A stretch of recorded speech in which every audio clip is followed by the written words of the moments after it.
Finally, the return of everyone's favorite Filipino, Salt Papi. Despite a series of defeats, he's now facing a real beast, Ferrari.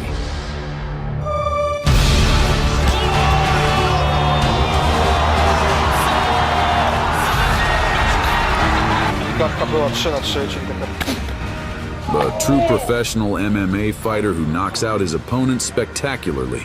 But can Salt Papi handle him and finally win? You'll find out now. Ferrari. If you thought Salt Papi was fighting a weakling, now you'll change your mind.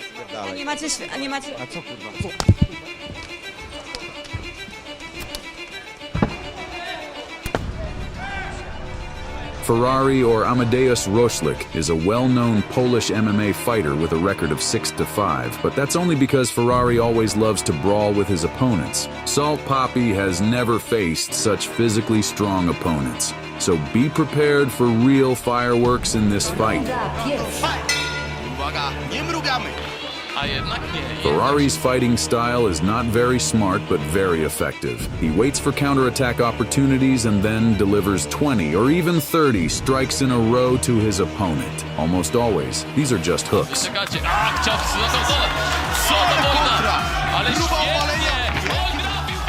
Considering how risky this style of fighting is, it's surprising that he has more wins than losses. His success is due to his speed and power, as it's evident from the footage that almost every opponent was inferior to him in strength and then walks for another 30 seconds and repeats. But if you think this isn't effective, here's what happens next.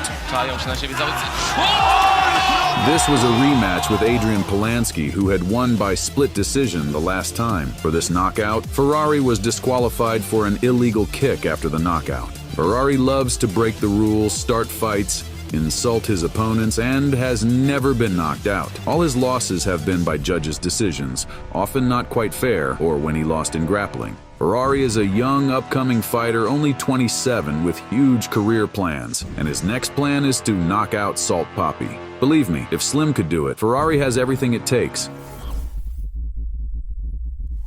Salt Papi, a fighter who just a year ago was considered the best influencer boxer, a true phenomenon, who learned boxing from YouTube videos, much like John Jones once did, now finds himself in a situation where no one believes in him. But is he really that bad? Actually, no. Before this fight, Salt Papi was on an undefeated streak of 3 wins, and his popularity on TikTok even surpassed that of KSI, leading to some slight underestimation of his opponent before the match. From the very first seconds, Taylor began to counter Salt Papi's signature straight punches. But how? Let's take a moment to go back to Salt Papi's technique. As you may remember, he was greatly inspired by Conor McGregor and Manny Pacquiao, mimicking their techniques and attack moments. The thing is, it's not that hard to defend against it. Counter with a left hook, dive under, clinch, and high guard are all appropriate responses. This was the downfall of McGregor. And in the same way, Taylor punished Salt Papi. Essentially, while this style is spectacular, a reasonably smart game plan can neutralize the main weapon, leaving the fighter with nothing. Taylor constantly stayed close, turning the fight into chaos with dirty boxing. This is something Salt Papi really dislikes, as he needs distance to feint and look for counterattack opportunities. Taylor completely deprived him of this. For every straight punch from Papi, there was a dive and clinch from Taylor. For every feint from Papi, Taylor delivered body shots to wear him down. Taylor consistently disrupted the rhythm, such as when he doubled up punches and struck 2 straight punches in a row with one hand. This fight initially looked foolish because Taylor has one Achilles heel, his propensity for diving in, which everyone except the lazy has punished. He always dives with an open jaw. A similar problem was seen with Gibb when he dived in his fight against Jake Paul. Idris Virgo built his entire game plan around counterattacking with uppercuts when Taylor was making these dives. Combined with sharp jabs, this was enough to dismantle Taylor's style. But how many uppercuts did Papi use during this fight? Around 3-4, which is hilarious. The first round was close, but stylistically, Salt Papi was picked apart like a crossword puzzle. The only response he could muster was a smile, as if he had just been nearly knocked out in front of everyone. By the second round, Taylor had drained all his stamina, leaving him no chance of victory. This tactic even mimicked his idol McGregor, a style that consumes a tremendous amount of energy. Salt Papi was slow, tired, and Anthony simply hit his combinations as if on a punching bag.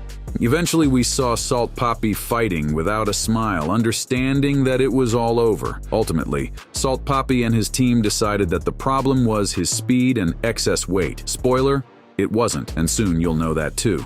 Salt Papi versus Slim. Before this fight, Salt Papi had radically changed. He dropped 60 pounds and began training much more, thinking, like McGregor, that this was the problem. He didn't yet know the real issue, and unfortunately, his next opponent was Slim. As soon as the fight began, it was noticeable that Salt Papi was much faster on his feet. He incorporated an uppercut right after his straight punch, which was likely to miss. But Slim, having seen Papi's fight with Taylor, showed that he was prepared. Dodging and clinching still limited Papi's movements. This brought out a completely new side in him. He began to brawl, not focusing on combinations, but simply pounding his opponent with hooks. He did everything possible to knock out Slim. But first, Slim is impossible to knock out. And second, he always starts the fight slowly, peaking towards the end when the opponent tires. In the first 2 rounds, Salt Papi mindlessly threw a lot of punches, using up a huge amount of energy, while Slim avoided significant damage and waited for Papi to tire. And then, his hands dropped, his activity decreased, and from the 3rd round at 105, Slim started to take over, reminding everyone that despite his height, he paradoxically always fights at close range, where he excels. By the end of the round, it was clear that it was the end for Papi. He was tired, and Slim had just activated his beast mode, starting the 4th round by pounding Papi, and you know how that ended.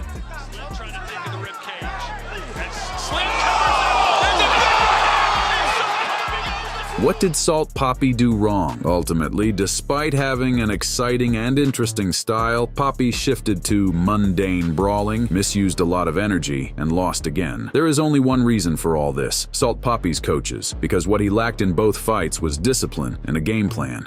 Some fighters can win playfully without a game plan, but Salt Papi isn't one of them.